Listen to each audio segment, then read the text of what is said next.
there, I'm in the shed. Welcome back. Looking at me new raised beds that I'm doing. So as you can see, box there, and there's a box here. One box. I bought myself rechargeable saw, lost that, I don't know where the hell I've put it, one of them things in it. So I had to bite the bullet, use a normal saw, took a little bit, but I managed to cut them in half. So these raised beds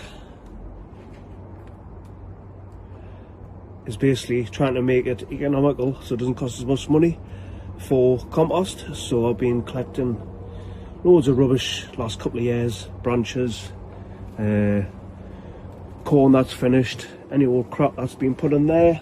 And as you can see, the height of that and the difference in that one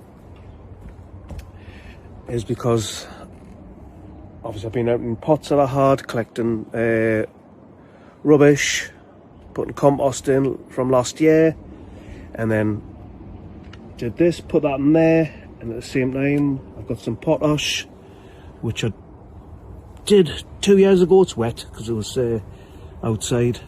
So compost that I've made, and then a bit of that goes in there like that on there, then more compost, etc. I will fill this to the brim eventually, and then hopefully it'll rot down, and then I'll add more stuff from spent compost from the containers, potatoes, chilies, if I've got any chilies this year, stuff like that. I'm saying it's an easy way, it's a cheap way, it hasn't cost me anything. The box was free from 6 years ago, ridiculous, isn't it? It took us this long to do it. All the branches, all the stuff that I collected is free, all the compost I made myself. Actually the video came up on Facebook, and I must have started in 2019 making my own compost, so it's been 7 years since I've started making my own compost. So it's been a bit of a journey to do it, but it's been worth it. It means, like I says, I can fill this container, and then we'll see how far I fill this container. I'm hoping I can fill both of them, because I'm still emptying the compost bin that I'm break down and get rid of, and obviously put the new one in there. So I'm getting rid of all that. My Dalek is full of compost. I reckon there's an ant's nest in there, but I'll sort that out eventually, because I don't want an ant's nest in the raised bed. And at the same time, I've got all these 30-litre containers over here. That's full of rotted down stuff, compost, etc. So how many is there? 5, 10, 15,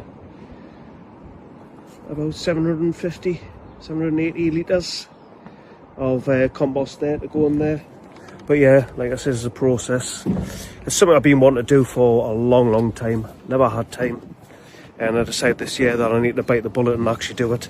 So yeah, I'm happy that I'm actually doing it. It's getting sorted. Will it work out? Will the stuff come through that's in there? Branches, will they root, etc.? Probably. I'll just pull them out. But like I say, I'm happy that I'm doing it. Probably will go in here, because people ask what you put in there. I might put pumpkins in there, squashes, because I've got a few grown in both of them. Like I said, if I fill that one. But yeah, happy that it's sorted. Like I say, there's another task done. I wasn't going to bore you me showing you how to cut it in half and put the stuff in. I'm quite sure you can work that one out yourself. Anyway, it's bye from me. It's bye from my allotment in Northumberland. Happy sowing, happy growing. Lovely day. Bit nippy, but it's lovely. See you later. Bye bye.